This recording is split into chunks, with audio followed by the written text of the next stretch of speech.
Hi. Go ahead. She's very scared. Tell me what's going on. Well, I'm a Christian, and my parents are Muslim. They're extremely devout, and they can't know about my faith. Well, they do now, but they threatened to kill me. I don't know if you know about honor killing, but this faith that you guys don't understand. Islam is very different than you guys think. They have to kill me. My blood is now halal, which means that because I am now a Christian, I'm from a Muslim background. It's an honor. If they love God more than me, they have to do this. And I'm fighting for my life. You guys don't understand. They don't understand. What did your father say to you? He said he would kill me, or I'm sent back to Sri Lanka where they put me in asylum. He said he's so crazy.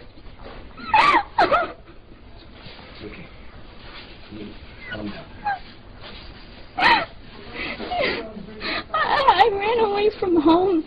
I wrote my parents a note. I said, I refuse to deny Jesus, and He's my Lord and Savior. And I pray you find His forgiveness and mercy, and I love them both dearly. I wrote that, but they never showed it to the police officers. They want me back home. I can't go back to Ohio. You guys don't understand that community.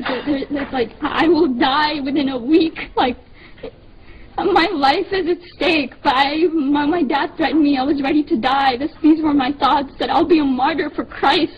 Let it be so. But the Lord led me here somehow through His grace. I rode on a bus for 27 hours to 30 hours to get here, and so it's been God's hand protecting me the entire time. And but I am fighting for my life, so if prayers are appreciated. I don't know what, today's my birthday, my 17th birthday, and I might even die. I don't know what's going to happen to my own life. Like, can you tell me why you ran away? I was threatened by my dad. When my dad found out, I had a Facebook, that's how he found out. And phone calls from the Muslim community started coming in with emails, and he confronted me, and I had a laptop, and he took that laptop and he waved it in the air, and he was about to beat me with it. And he said, if you have this Jesus in your heart, you're dead to me. You're not my daughter. And I refused to speak, but he said, I will kill you. Tell me the truth. And these words, bad words, he cuss words. And so I knew that I had to get away. A couple of weeks later, even I told my dad that I needed to learn more about Islam because I was scared.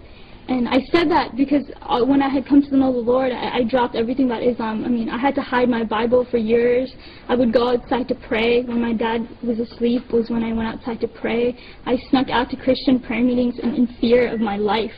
And finally, this day had come where I was confronting my dad.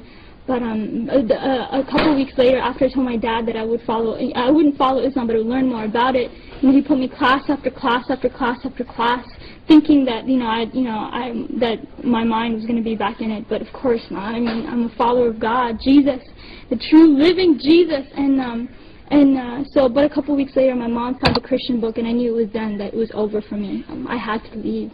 How did you end up in Florida here? Here? What happened is that night I had to leave, so I left that Saturday night, was it? It was Saturday night in the morning. I left to go to a friend's house, and I asked her, I begged her to take me to church. I needed to get to church. I needed to pray. I needed to seek the Lord to know what to do. And so that entire day from 7 in the morning to late at night, I prayed and prayed and prayed, and finally I was able to get a ride back home to the person's house. And then I stayed there Sunday night because my dad was coming back home from his trip that night. And so I stayed there that night, and I just left. I hitchhiked to a bus station, and I got a ticket to Florida because I had met them through a prayer ministry on Facebook. And this was the farthest away from Ohio, and you don't understand. If I had stayed in Ohio, I wouldn't be alive. And so I was able to do that, and I called them from on the bus. I used random, nice people there that I was able to talk to, and I used their phone to call them, and then I came here. Has there been any type of killings at all in your family? Have you ever seen anything like that? I'm not sure, but in 150 generations in my family, no one has known Jesus. I am the first one. So imagine the honor in killing me. Like, there is great honor in that. Because if they love Allah more than me, they have to do it. It's in the Quran. Yes. And you can, give them knowledge about it. Because the knowledge... Apresentante está contigo. Yeah, so he really will explain it and break it down. They have to do this. If they just have to.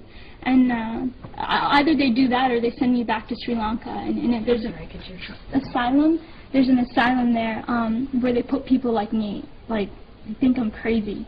And do you really think that this is true, or do you think this is just a threat? There's actually hundreds of cases that are backed like me. Amina and Sarah, they were forced to go back home. They were killed by their dad. Like, this is not just some threat. This is reality. This is truth. This is reality. How many more cases? If you want, there's case after case. There's hundreds of them. I am one. I am one of hundreds. They have to. You guys don't understand. They have to. I don't know what else to say, but they have to. If you want proof, there's hundreds of cases that can validate my story. Even my friends and people from back home, they knew what would happen to me. My own brother knew about my faith, and yet he didn't tell my dad. What does that say? He knew the consequences. He knew. So what do you want at this point now? I want to be with them. I want to be free from my parents. I want to be free. I want to worship Jesus. I want to go to church on Sundays and read my Bible and say Jesus is alive whenever I want to. You guys talk about religious freedom? No,